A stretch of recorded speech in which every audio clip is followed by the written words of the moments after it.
Wishing you sweet dreams. Wishing you sweet dreams. Wishing you sweet dreams. Wishing you sweet dreams. Good night. Okay, so my new album just came out. It's called Sound Waves, and this song, Sweet Dreams, is on it. I hope you guys go listen to it, because I really like it.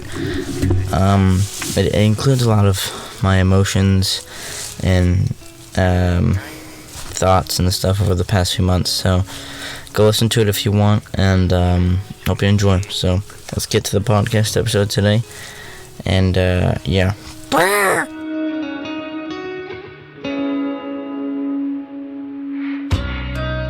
Sweet dreams.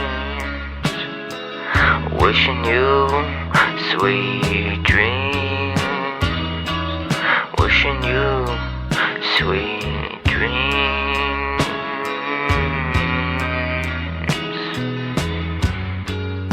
Oh.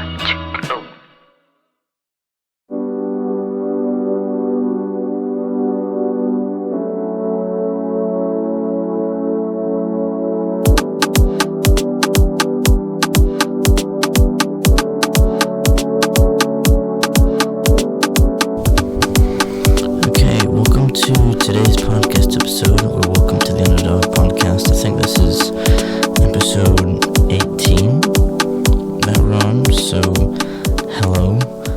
And today we're going to go over a very cool subject that just came into my head, which is the Sam Raimi Spider-Man movies. We're going to be going over the development, like the production, not the casting. Maybe we'll do the casting, but we're definitely going to do the plot and stuff. We're going to go over all three movies, and maybe we'll do the Andrew Garfield ones soon. I'm not going to do the Tom Holland ones because, well, maybe. I don't know. You guys decide. We might do design, stuff like that.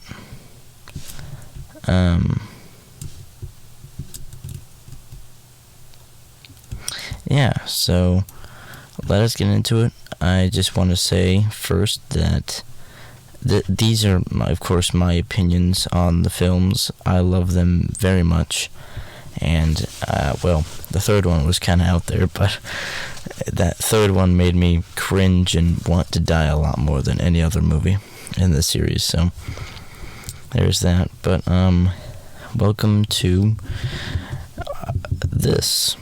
So Spider-Man 2022, wow. Spider-Man 2002, an almost 20-year-old movie.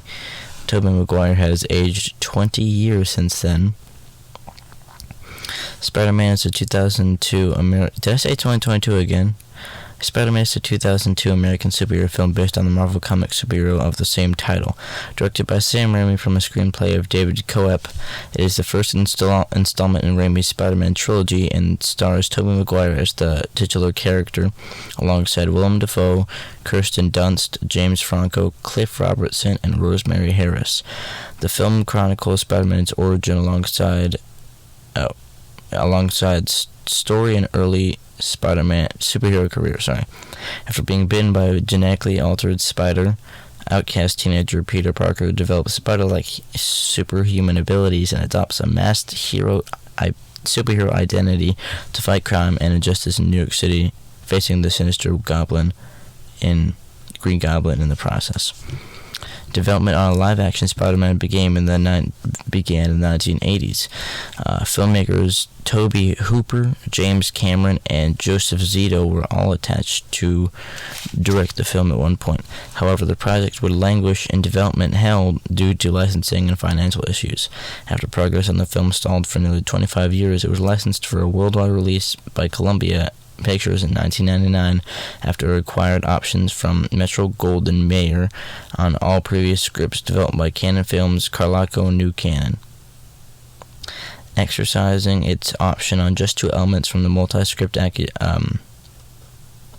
acquisition, Sony hired Co-op to create a working screenplay, and Co-op received sole credit in final billing. Directors Ronald Emmerich, Ang Lee, Chris Columbus, Barry Sonnenfeld, Tim Burton,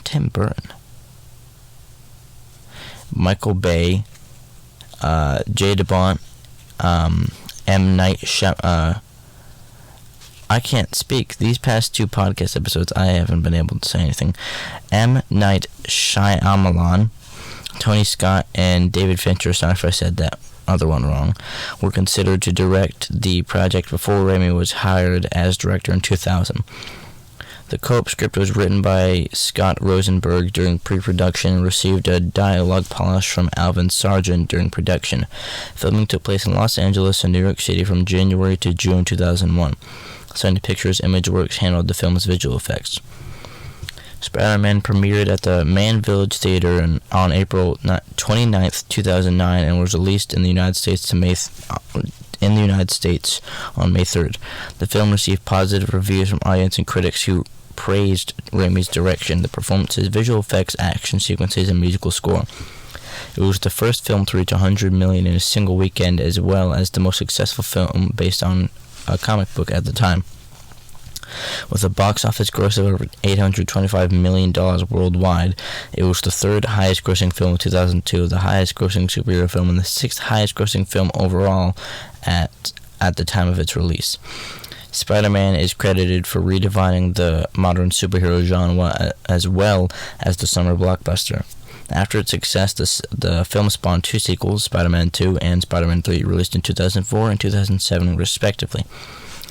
Maguire and Dafoe later reprised their roles in the Marvel Cinematic Universe film Spider-Man No Way Home, which dealt with the concept of the multiverse and linked the Raimi trilogy to the MCU. Let us continue. Raimi did an amazing job directing this, and everyone who wrote it, co-wrote it, did amazing. I think the first movie was super well done, with the progression of James Franco and Kirsten Dunst's characters. Tobey Maguire was amazing in the role, also really cringy, but that's just how it was. Let us continue and start with the plot.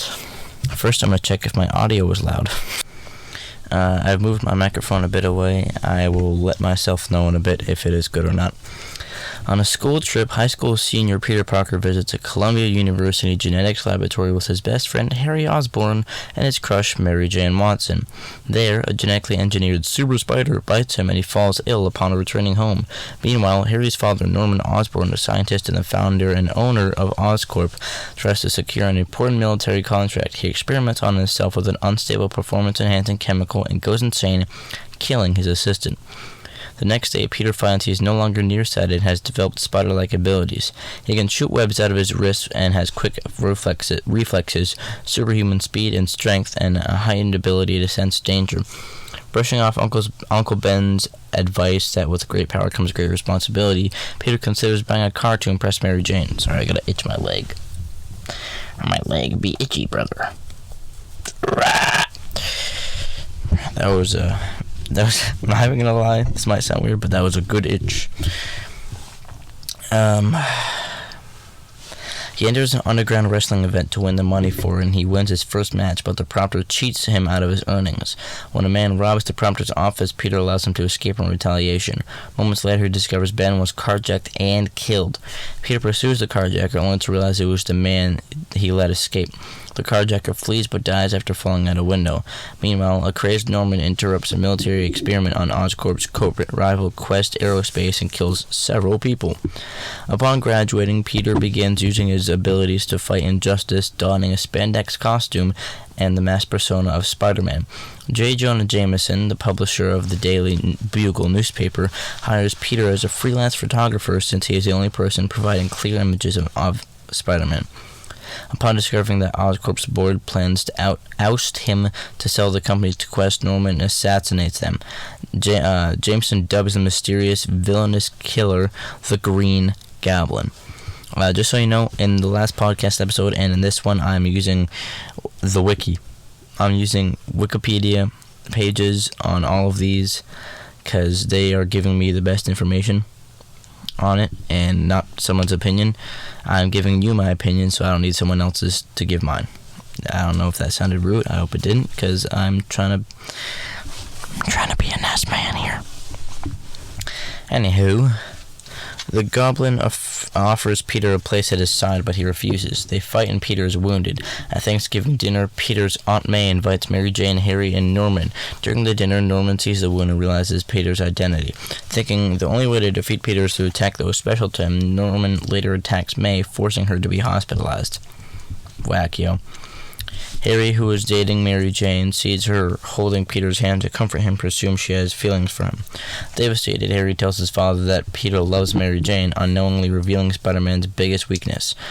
Norman holds Mary Jane and... what? Oh, okay. Norman holds Mary Jane in a Roosevelt Island tram car full of children hostage alongside the Queensboro Bridge. He forces Peter to choose whom he wants to save and drops them both. Peter saves both Mary Jane and the tram car. Norman then throws him into an abandoned building and brutally beats him. He brutally beats him.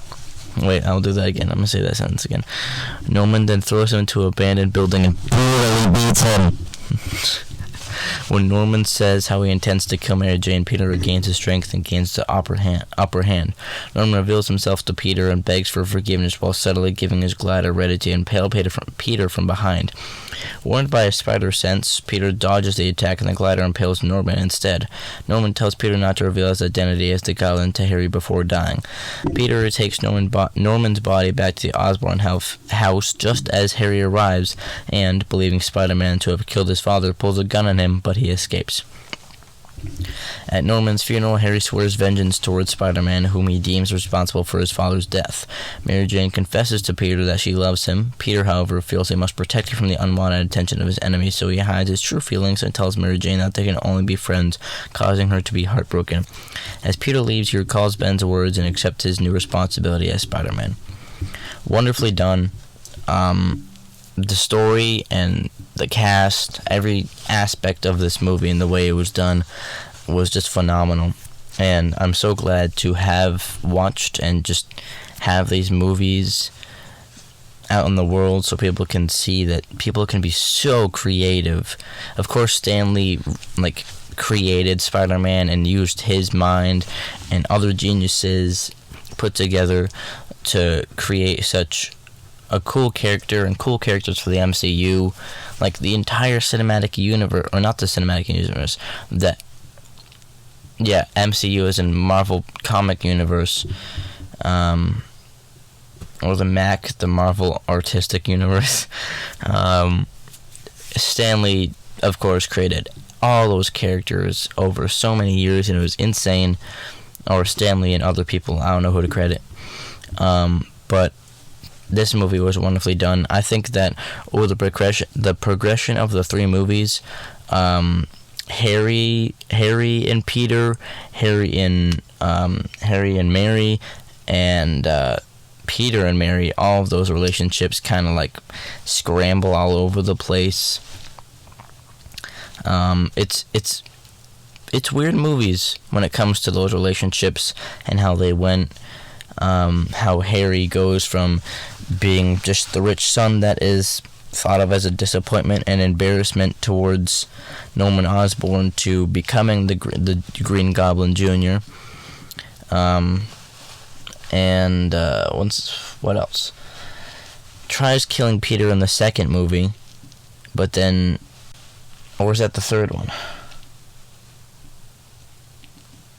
No, he finds out Peter's identity in the second movie when, spoilers, Doc Ock gives Harry Peter in order to get a special resource for his fusion thing, and he finds out his identity is Peter Parker, his best friend, and in the third movie, he dons the persona of what's his name? Green Goblin, using the same performance-enhancing things that his dad used, and he fails, and loses his memory, some of it, not all of it, but he loses some pretty important stuff and then remembers all of it. Tries killing Peter again. Peter wins. We'll go over that soon. Soon, I mean like probably an hour away, because we have to go through all sorts of stuff.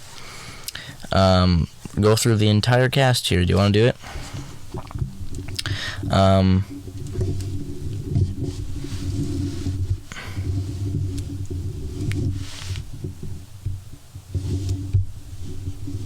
Okay. Tobey Maguire as Peter Parker / Spider-Man, an academically gifted high school student who is socially inept. After a genetically engineered spider bites him, he gains spider-like powers, including super strength, enhanced reflexes, a spider sense that warns him of incoming danger, and the ability to climb walls and shoot spider webs. And a departure from the comics where he utilizes web shooters. Following a personal tragedy, he decides to use his newfound powers for good and begins fighting crime and injustice as Spider-Man. Willem Dafoe, a scientist and the CEO of Oscorp, who tests an unstable strength enhancer on himself and develops a crazed alternate personality. He later becomes a costume villain using advanced Oscorp armor and equipment such as a weaponized glider and pumpkin-shaped explosives. The media dubs his alter ego the Green Goblin.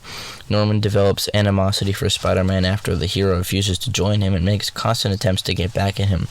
Ironically, he quickly takes a liking to Peter and sees himself as a father figure for the boy while ignoring his own son, Harry.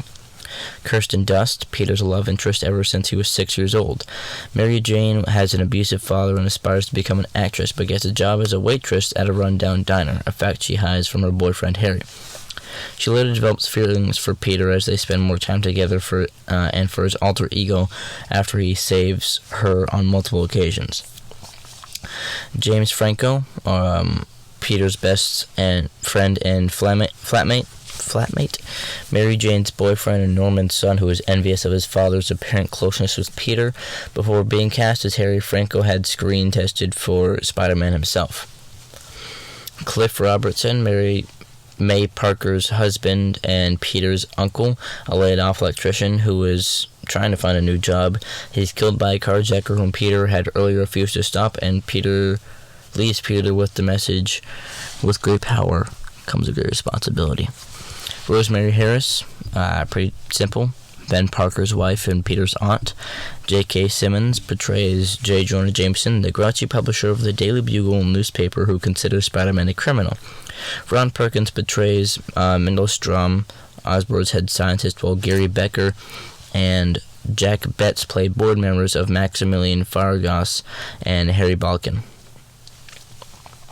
Stanley Anderson plays General Slocum. That's a weird General Slocum, Slocum, and James Ward plays the project coordinator. John Paxton portrays Bernard Houseman, the butler for the Osborn family. Joe Manganiello, I think that's maybe Italian. Manganiello, sorry. Portrays Peter's bully and rival Flash Thompson, while Sally Livingstone portrays Liz Allen. Bill Nudd, Ted Raimi, and Elizabeth Banks portray Daily Bugle editor Robbie Robertson, Daily Bugle employees Ted Hoffman, and James's secretary Betty Brant, respectively. What does it mean, respectively? Michael Papajohn appears as the carjacker, the robber who kills Ben Parker. Bruce Campbell, longtime colleague of Director Sam Raimi, cameoed as the announcer of the wrestling ring Parker takes part in. Raimi himself appeared on screen throwing popcorn at Peter as he enters the arena to wrestle. Bonesaw McGraw, played by former professional wrestler Macho Man Randy Savage, while playing Jack Murdoch, played by former professional wrestler Scott L. Schwartz, is carried off on a stretcher. Spider-Man co-creator Stan Lee briefly appears in the film to grab a young girl from falling debris during the battle between Spider-Man and the Green Goblin at the World Unity Fair at Times Square. Octavia Spencer appears as a staff member at Parker's wrestling match. Tig Notaro was offered the role by Raimi in audition, but lost it to Spencer. R&B soul singer Macy Gray appears as herself performing at the World Unity Fair. Lucy Lawless also appears as a punk rocker who says "guy with 8 hands sounds hot." She did the appearance as the favor to her husband, Xena Warrior Princess creator Rob Tappert, on which Raimi had served as an executive producer alongside Tappert. One of the stunt performers in this film is actor Johnny Trenugian, kickboxer Benny the Jet Urgudez. I'm sorry if I'm saying any of these last names wrong. Jesus, man. Benny the Jet Urgudez has an unaccredited cameo as a mugger who attacks Mary Jane. Comedian Jim Norton shows up in one scene as a truck driver who has an unfavorable opinion of Spider-Man. R.C. Everbeck was intended to play Eddie Brock, but his scenes were unreleased. Brock eventually appeared in Spider-Man 3, portrayed by Topher Grace. K.K. Dodds plays Simpkins. Scott Spiegel plays a Marine cop, while Larry Joshua plays a promoter who cheats Parker out of his winnings. So all of those cast members, pretty dang good, bro.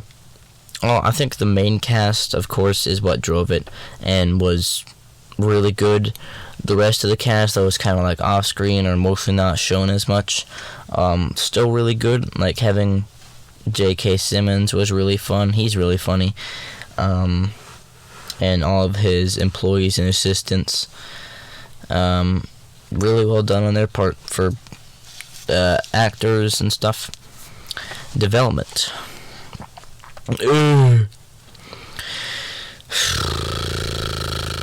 In the early 1980s, Marvel Comics was in negotiations with film producers to bring their flagship character Spider-Man to the big screen. Producer Roger Corman was the first to hold an option on the Spider-Man property and began to develop the film at Orion Pictures. Spider-Man co-creator Stan Lee was brought on to write a screenplay which featured Cold War themes and Dr. Octopus as the primary antagonist. The project did not come into fruition following budgetary disputes between Corman and Lee. The film rights were then acquired by Manheim Golan and Yorman Globus of the Cannon Group for $225,000. The two were not familiar with the character's background and mistook Spider-Man for being similar to a werewolf-like character. Leslie Stevens, creator of The Outer Limits, was hired to write a screenplay based on this concept.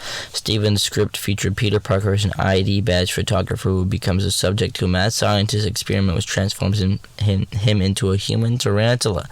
Toby Hooper, who was preparing to shoot the Texas Chainsaw Massacre 2 and Invaders from Mars for Canon, signed on to direct. Stanley hated the horror route the studio was taking with the character and demanded a new script be written that was closer to the source material. By 1985, a new script was being written by Ted Newsom and John Bricanto. In this version, Peter Parker receives his spider-like abilities from a cyclotron experiment. Dr. Octopus served as the antagonist and was written as Parker's mentor-turned-enemy. Barney Cohen was brought in to do a rewrite which added humor, additional action scenes, and a supporting villain. Cannon hired Joseph Zito to direct the film, having previously directed the commercially successful Invasion USA for the studio. For the role of Peter Parker / Spider-Man, the studio considered Tom Cruise, while Zito was interested in casting actor and stuntman Scott Leva, who had previously done promotional appearances as Spider-Man for Marvel. Bob Hoskins was considered for Dr. Octopus, while Lauren Bacall and Katharine Hepburn were considered for Aunt May. Stan Lee expresses his desire to play J. Jonah Jameson in the film. The project was tentatively titled Spider-Man the movie, and was budgeted between $15 to $20 million. Damn it, bro. That's more than I make off these podcast episodes, and I make $0. Following the critical and financial failure of Spider-Man 4, The Quest for Peace, and Masters of the Universe, which were produced by Cannon, the budget for Spider-Man in the movie was cut to $7 million. Joseph Zito was unwilling to compromise and stepped down as director. He was replaced by Albert Pyun, who was willing to make the film at a lower budget. The project was canceled following Cannon's acquisition to Pathé and Golan's departure from the studio. Golan extended his option on Spider-Man during his tenure as CEO of 21st Century Film Corporation. By 1889, really. By 1989, Golan attempted to revive the project using the original script, budget, and storyboards developed at Canon. In order to receive production funds, Golan sold the television rights to Viacom, home video rights to Columbia Pictures, and theatrical rights to Rollercoaster, where James Cameron became attached to write and direct the film. Cameron had previously met with Stan Lee to discuss a possible X-Men film until Lee convinced Cameron that he would be a good choice to direct a Spider-Man film.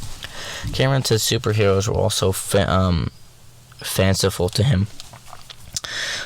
James Cameron submitted a treatment to Corlico in 1993, which served as a darker, more mature take on the character's mythos. In addition to featuring Spider-Man's origin story, it also included reimagined versions of the villains Electro and Sandman. The former was portrayed by a megalomaniacal businessman named Carlton Strand, while the latter was written as Strand's personal bodyguard named Boyd. Cameron's treatment also featured heavy profanity and a sex scene between Spider-Man and Mary Jane Watson atop the Brooklyn Bridge. Yes. Carlico set a $50 million budget for Spider-Man, but progress stalled when Golan sued Carlico for attempting to make the film without his involvement. What the? Because you left. Got an itch in my leg. Cameron had recently completed True Lies for 20th Century Fox as a part of production deal with the studio. Fox attempted to acquire the film's rights to Spider-Man for Cameron, but this proved unsuccessful. At this point, James Cameron had abandoned the project and began to work on Titanic. He would reveal in a 1997 interview on the Howard Stern show that he had Titanic star Leonardo DiCaprio in mind for the lead role. Charlie Sheen and... Did I skip something? No, Charlie Sheen and Edward Furlong were also in consideration for Cameron's Spider-Man. In 1995, Metro-Goldwyn-Mayer acquired 21st Century Film Corporation, which had given them access to the previous Spider-Man scripts. MGM then sued Viacom, Sony Pictures, and Marvel, who they accused of fraud in the original deal with Canon. The following year, 21st Century, Carlico, and Marvel would all file for bankruptcy. God dang!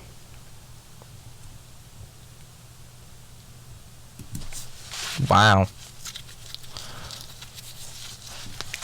That's crazy, man. No film studio showed interest in a Spider-Man movie following the disastrous reception of Batman and Robin in 1997, which made film studios to not take the superhero genre seriously and have the perception that comic books were for kids. However, the release of Blade by New Line Cinema in 1998 and the development of X-Men by 20th Century Fox convinced some studios that a Marvel character could carry on a movie. Marvel would emerge from bankruptcy in 1998 and declare that Manahem Golan's option had expired and that the rights are reverted to them. Marvel would then sell the film rights to Sony Pictures Entertainment, Columbia Pictures' parent company, for $7 million. The deal came to effect in March 1999. While John Cayley was in work training at Columbia, he sought with Kevin McCauley's claim to develop an unofficial James Bond movie franchise, partially based on the material used on Thunderball, and also on the rights to the novel Casino Royale. MGM and Danjak also had to sue Sony Pictures and Spectre Associates regarding claims of how the McClory film with Sony had been demonstrated. The final blow came in March 1999 when Sony traded the Casino Royale film rights to MGM for the company's own Spider-Man project, thus starting right to production. I got a whack taste in my mouth. In April 1999, although Sony Pictures optioned for MGM all preceding script versions of a Spider-Man film, and it only exercised the options of the Cameron material, which contractually included a multi-author screenplay and a 45-page scriptment. credited only to James Cameron. The studio announced that they were not hiring Cameron himself to direct the film, nor would they be using his script. The studio lined up Ronald Emmerich, Tony Scott, Chris Columbus, Barry Sonfield, Tim Burton, Michael Bay, Ang Lee, David Fincher, Jan de Bont, and M. Night Shyamalan as potential directors. However, most of the directors approached were less interested in the job than in the story itself. Fincher did not want to depict the original origin story, pitching the film as being based on the night Gwen Stacy died storyline, but the studio disagreed. Columbus would later pass on the project to direct Harry Potter and the Sorcerer's Stone instead. Burton expressed a lack of interest by remarking that he was just a DC guy. Just a DC guy. I get it. Okay. Given his past work in Batman and Batman Returns, Amy Pascal's choice for director was Sam Raimi. So Raimi was attached to direct in January 2000. Sorry, I'm about to die. For a summer 2001 release. He had been a fan of the comic book during his youth, and his passion for Spider-Man earned him the job.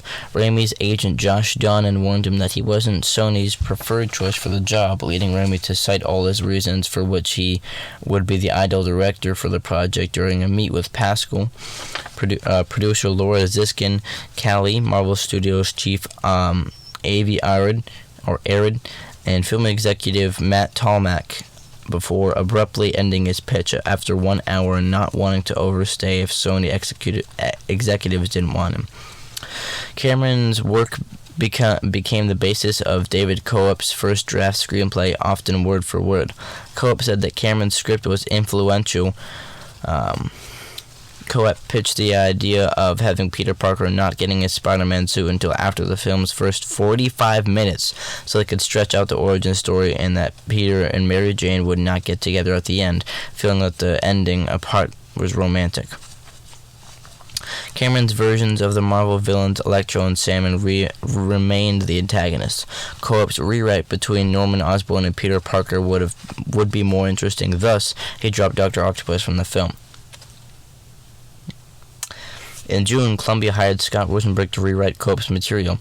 Remaining a constant in all the rewrites was the organic web shooter idea from Cameron's scriptment. Raimi felt he would stretch the audience's suspension of disbelief too far to have Parker invent mechanical web shooters. Rosenberg removed Dr. Octopus and created several new action sequences. Raimi felt adding a third origin story would make the film too complex. Sequences removed from the final film had Spider-Man protecting Maximilian Vargas, the wheelchair-using Oscorp executive from the Goblin, and Spider-Man defusing a hostage situation on a train. As production neared, Ziskin hired award-winning writer Alvin Sargent to polish the dialogue primarily between Parker and Mary Jane. Columbia gave the Writers Guild of America a list of 4 writers as contributors to the final Spider-Man script: Rosenberg, Sargent, and James Cameron, all 3 of whom voluntarily relinquished credit in the 4th Coep.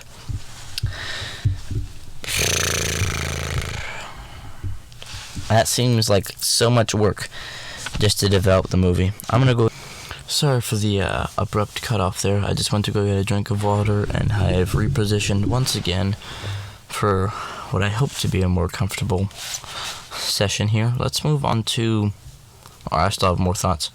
Again, wonderful movie. It played out so well.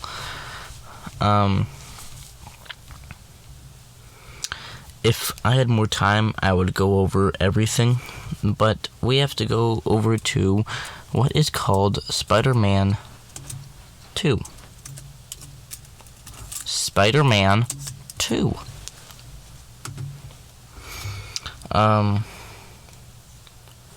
Hope you guys are doing alright.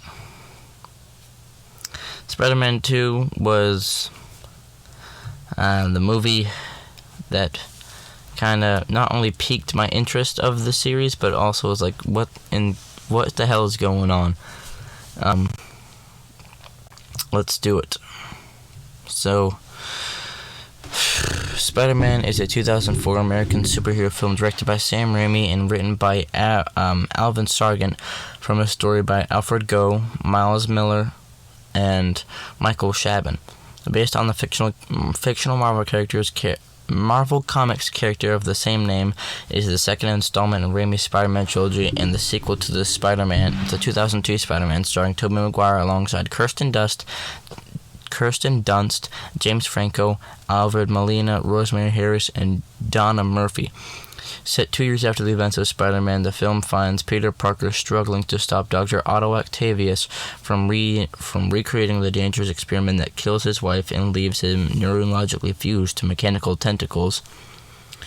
That would be a dream for some people, while also dealing with an existential crisis between his dual identities that appears to be stripping him of his powers. Principal photography began April 2003 in New York City and also took place in Los Angeles.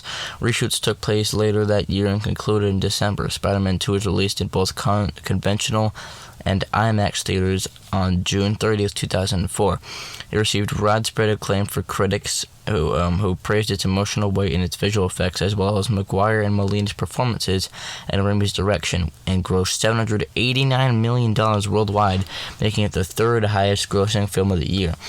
The film won Best Visual Effects at the 77th Academy Awards and was also nominated for Best Sound Mixing and Best Sound Editing. Furthermore, it received 5 awards at the Saturn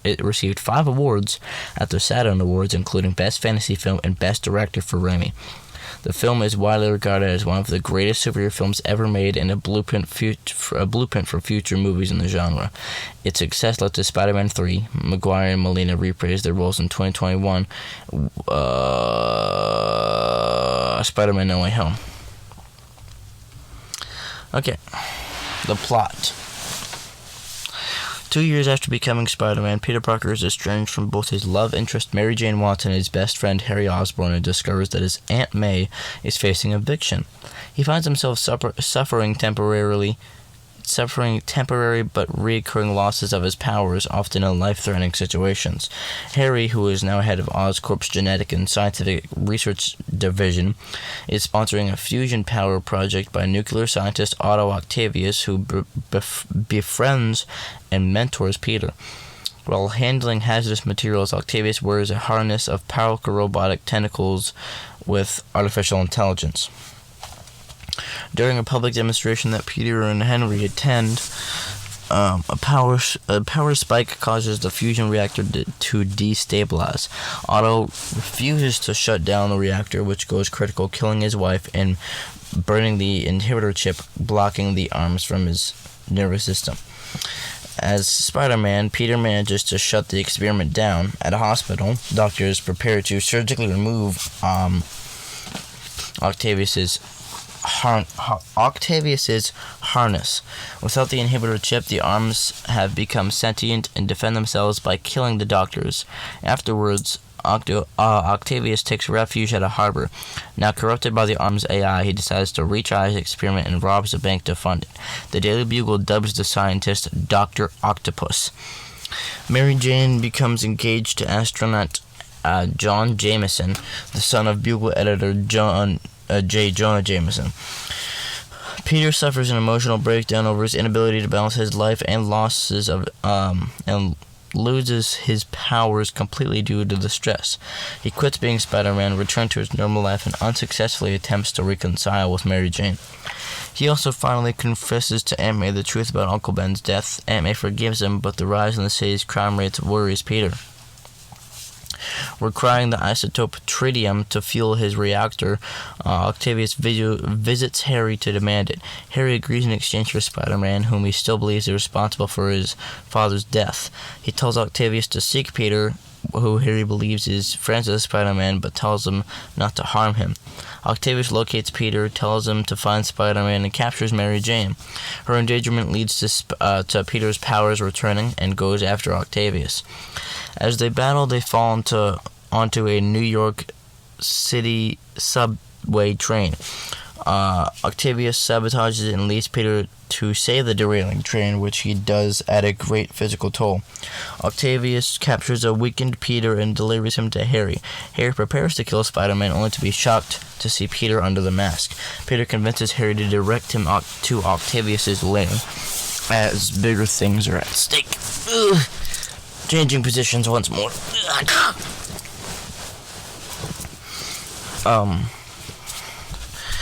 They battle again as the nuclear reaction starts threatening the city. Peter reveals his identity and persuades Octavius to let his dream go for the greater good. Octavius commands the tentacles to obey him and sacrifices himself to destroy the experiment. Mary Jane sees Peter's true identity, which he says is why they cannot be together. Meanwhile, Harry is visited by a vision of his father in a mirror, pleading for Harry to avenge his death, but Harry refuses to hurt Peter. Enraged, Harry shatters the mirror, inadvertently revealing a secret room containing his father's Green Goblin experiment. On her wedding day, Mary Jane abandons John at the altar and runs to Peter's apartment. After the kiss, they hear police sirens, and Mary Jane encourages him to go help as Spider-Man. So, as it said before, this is the best superhero film in history, one of the best, and it was a blueprint for others to come in the series, or just other superhero movies or other Spider-Man movies. Super well done. The dialogue and the script, the emotion between the characters was so good. I loved Octavius' character and actor. Tobey Maguire did a lot better in this film.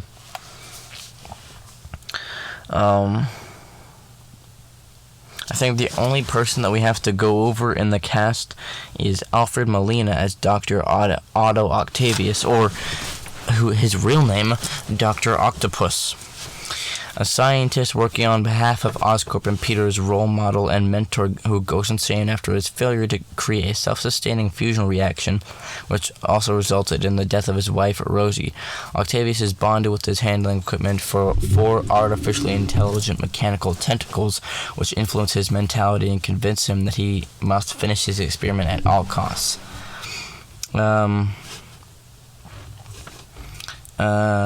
We're gonna go over the little side characters here. As with the previous film, Bruce Campbell has a I missed something. J.K. Simmons reprises his role as J. Jonah Jameson, the miserly manager and editor-in-chief of the Daily Bugle, while Daniel Gillies portrays his son John Jameson, an astronaut and Mary Jane's fiancé. Christine Estabrook appears briefly as Jameson's wife and John's mother. As with the previous film, Bruce Campbell has a cameo appearance, this time as an usher who refuses Peter entry for arriving late to Mary Jane Watson's show. Spider-Man co-creator Stan Lee portrays as a man on the street who saves a woman from falling debris during a battle between Spider-Man and Dr. Octopus, same as the first movie, between Spider-Man and the Green Goblin. Dylan Baker portrays Dr. Kurt Connors, one of Peter's college physics professors and a colleague of Octavius, while Willem Dafoe reprises his role as Norman Osborn, Harry's deceased father, who appears to him as a hallucination.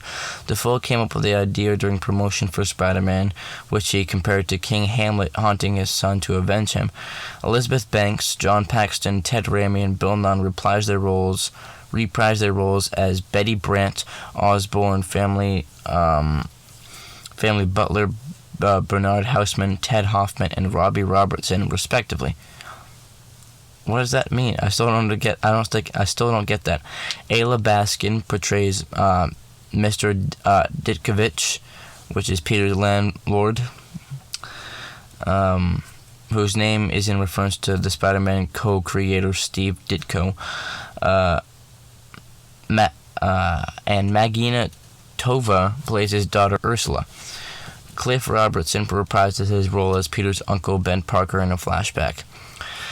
Scott Spiegel portrays a man who attempts to eat some pizza Spider-Man is delivering, only to have it webbed from his hands. Joe McHale portrays Mr. Jacks, a bank teller. Hal Sparks portrays an elevator passenger who has a conversation with Spider-Man.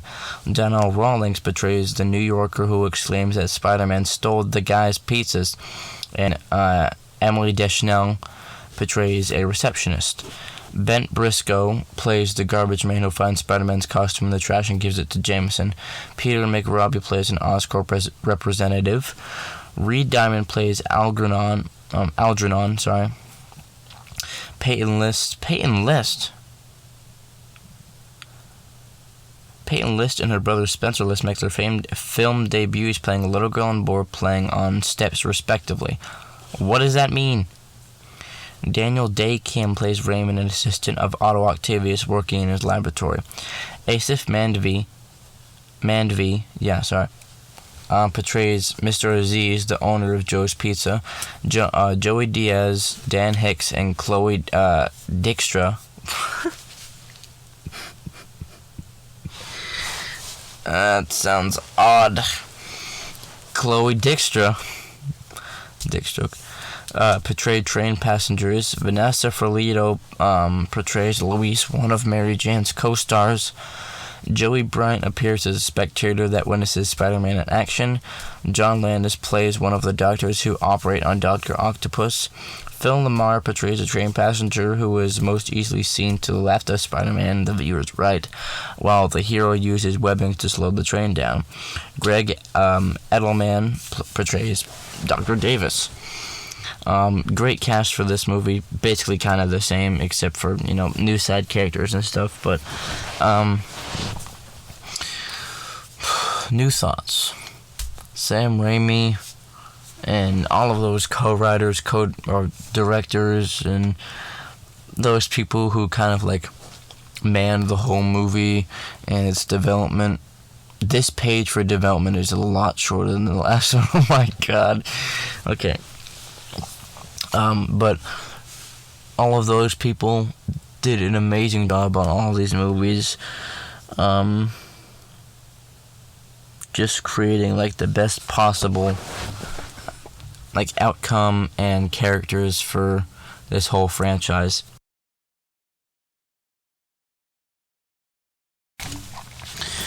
Okay, moving on to development. Immediately after finishing Spider-Man, director Sam Raimi with help from James Kelty, signed in directing a sequel. In April 2002, Sony hired Smallville alumni Alfred Goh and Miles Miller to write a script of the film. On May 8th, 2002, following Spider-Man's record-breaking $115 million opening weekend, Sony Pictures announced a sequel for 2004. Entitled The Amazing Spider-Man, after the character's main comic book title. The film was given a budget of $200 million and aimed for a release date of May 7th, 2004. The following month, David Coop was added to co-write with Goh and Miller, or Gao, I don't know. Coop originally wanted to do the Gwen Stacy and Harry Osborn story and have Gwen be killed in the middle of the second movie. In September 2002, Michael Chabon was hired to rewrite. His draft had a younger Doc Ock who becomes infatuated with Mary Jane. What? Infatuated? What does that mean? So infatuated is having an intense but short-lived passion or admiration for someone else. Let's see. His mechanical limbs use endorphins to counteract the pain of being attached to his body, which he enjoys. When he injures two muggers on a date, this horrifies Mary Jane. In the resulting battle with Spider-Man, his tentacles are fused together, and the fusion begins to kill him. In the script, Octavius is the creator of the genetically altered spider from the first film and gives Peter an antidote to remove his powers. This means when Octavius is dying with his tentacles, he wants to extract Spider-Man's spine to save himself.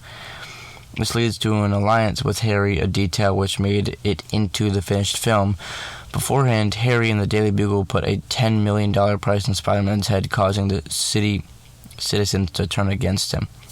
Raimi sifted through the previous drafts by Go, Miller, Co-op, and Chabon, picking what he liked with screenwriter Alvin Sargent.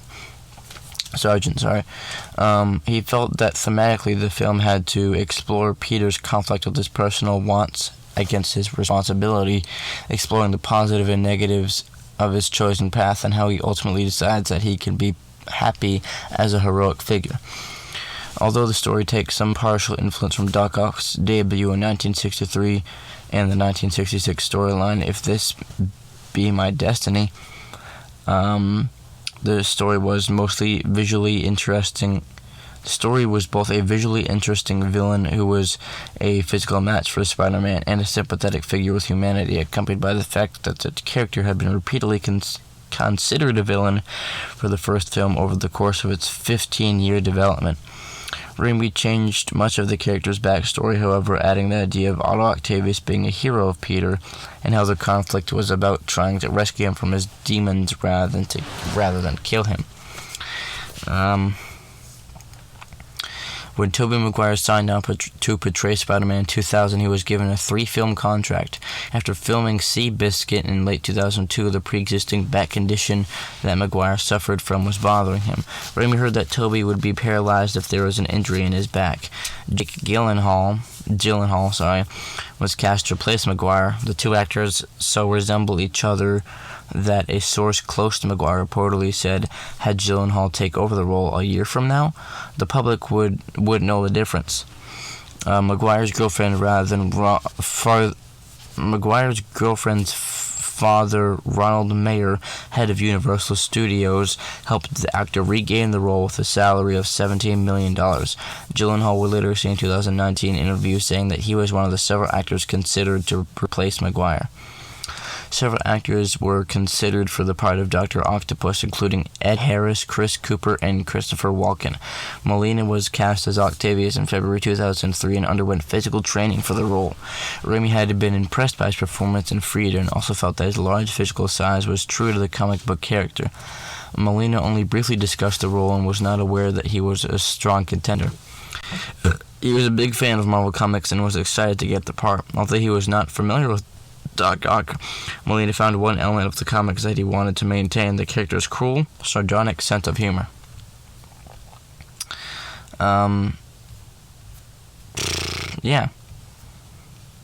So, development seems like it was a lot easier to go through than the first movie based off of the 15-year hiatus that it had to go through before creating the first movie.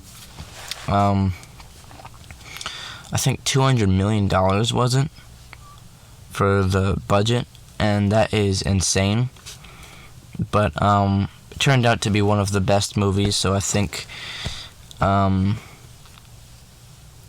Miller, Co-op, and Chabon, Alvin Sargent, all of those people did amazing.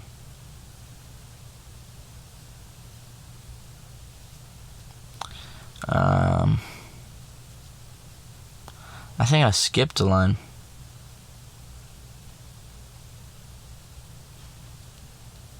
No, I didn't. I really enjoyed this movie a lot more than the first one, although the first movie was really good, and I, of course, enjoyed that one too. But, of course, this second movie is ranked one of the best superhero movies of all time for a reason, and it was just so wonderfully made, and a lot of geniuses on this project. Now it's time for Spider-Man 3. I think the odder one in the series. Let's close it off. Let's see what's up.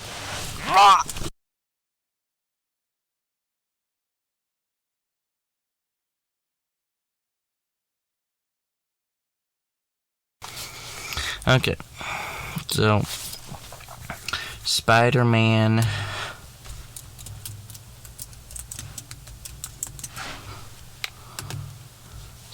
3.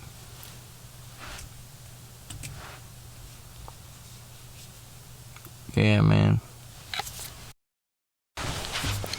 So Spider-Man 3 has like some of the most iconic lines. Looking back on it now, I think it has like one of the most diverse and coolest villain groups. Like, it has Venom in it, it has Sandman, it has Harry Osborn for a bit, fighting against Peter as Green Goblin, and then Green Goblin again. But yeah, this is one of the coolest Spider-Man movies.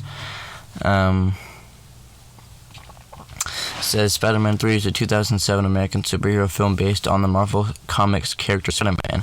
It was directed by Sam Raimi from a screenplay by Raimi, his older brother Ivan, and Alvin Sargent.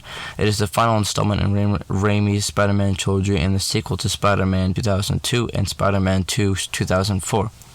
The film stars Tobey Maguire as Peter Parker / Spider-Man alongside Kirsten Dunst, James Franco, Thomas Hayden Church, Topher Grace, Bryce Dallas Howard, James Cromwell, Rosemary Harris, and J.K. Simmons.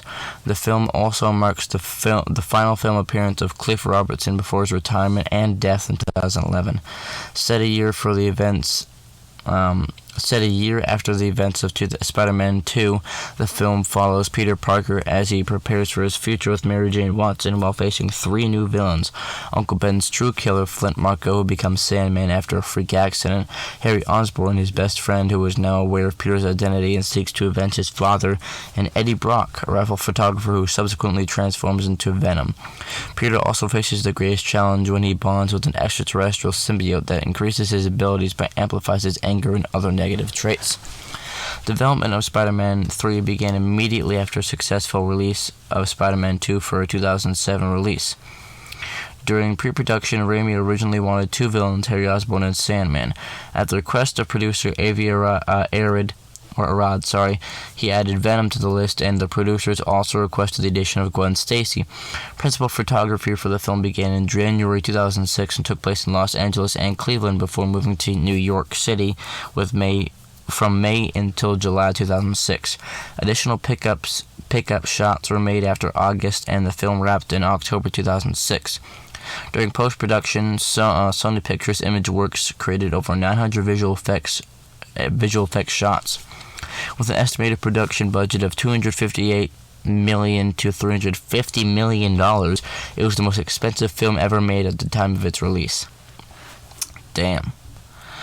Spider-Man 3 premiered April 16, 2007 in Tokyo, and was released in the United States in both conventional and IMAX theaters on May 4th, 2007. The film grossed $894.9 million worldwide, making it the highest-grossing film of the trilogy and the third highest-grossing film of 2007, and was the highest-grossing Spider-Man film until it was surpassed by Spider-Man Far From Home in 2019. Unlike the previous installments, Spider-Man 3 received generally mixed reviews from critics who... I love having technical difficulties on my podcast. So anyways, I just went through the entire thing that we usually do, and it didn't even save all of it, so I'm going to do a little brief overview.